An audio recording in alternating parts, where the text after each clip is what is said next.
All right, as soon as you guys come into the room, immediately to your left, we have our turn-in trays. You'll notice that there's a first and second, third and fourth, and fifth and seventh.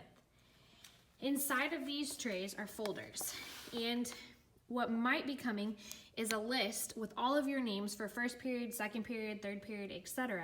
And you would use these vis-a-vis markers to cross your name off and then turn in your paper. Also, highlight your name just to make sure that you're turning in your work with your name. Up here is a word wall. Now, sometimes we use it, sometimes we don't. We put vocabulary words in there, and it just helps us get better at science. In this bookcase, pretty much there's nothing that you guys are gonna need out of here, except sometimes Mr. Gray will use these buckets and these station numbers to help make things easier. Then over here, there are highlighters available for you to borrow, checking pins, and then rulers for you to borrow. Just return everything. Up here on these boards is where our current anchor charts go. So whatever topic we're currently doing, that's where we'll put those anchor charts. The rest of the anchor charts as we build will go along this back wall and then just keep going. Right here, we have whiteboards and brand new expo markers and even rags. These things come in handy all the time, and we will use them a lot to review. All right, let's talk table buckets. Every table has a unique bucket. In them, I have replenished your markers, your colored pencils, brand new bottle of glue, and then there's also calculators if we need them. We have scissors, and then sometimes we'll put the expo markers in here and the rags. You'll notice that the table bucket matches the same color circle that's on the table. Your circles, I know it's upside down, but it tells you the seat number and then the table number. Well, not only do the colors match, but so do the table numbers. All right, student computers, they're gonna always be kept neatly back here. There are 8 of them that we will get to use. Their chargers are laid out, and there's a power strip that we can plug them all into. Not all of them fit, but you can see how nice and neat all of these are kept with a rubber band. Preferably, I'd like to keep it that way. You can unravel it, but just ravel it right back up. Charging station. This is a privilege, and there are some rules that go with it. You have to take care of your charging phone before class starts.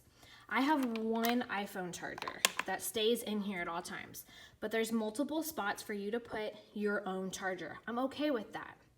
Now, I'm not responsible for any devices that are left in here, but if you are going to put your device to charge for class, it stays there all class, and you can get it on your way out.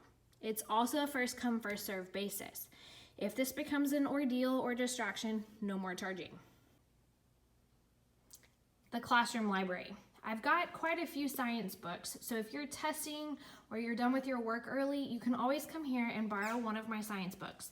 Just make sure that you put it back. All right, let's talk pencils. Every now and then it's okay to not have a pencil, but you are expected to have a pencil every single day. So what you will give me in order to borrow a pencil is evidence of Sasquatch, or diamond encrusted safety goggles, or I'll take your cell phone for the remainder of class. Over in this section, we have the electric sharpener, and it says no colored pencils. Use these hand sharpeners instead to sharpen your colored pencils. We have hand sanitizer, and we also have tissues. Right next to this area is the makeup work. You'll see that there's a folder for every day of the week. If you happen to be out Monday, your work would go into the folder for Monday. Maybe you're out Monday and Tuesday. Well, I'll move it down to Tuesday.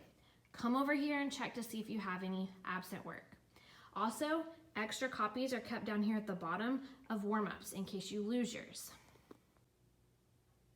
You'll notice that all the cabinets around the room have these nice labels to make it known what's in the cabinets.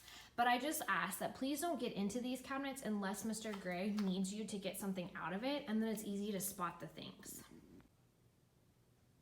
All right, trash cans. We have 2 of them. There's one right here by the front door that you enter. And then there's also one at the back of the classroom where the fire extinguisher is and the fire blanket. So with trash cans, we have 2 of them. Trash never, ever, ever, ever goes in here. Don't leave your little teeny tiny pencils that you don't want anymore, keep the buckets just like this. Please and thank you.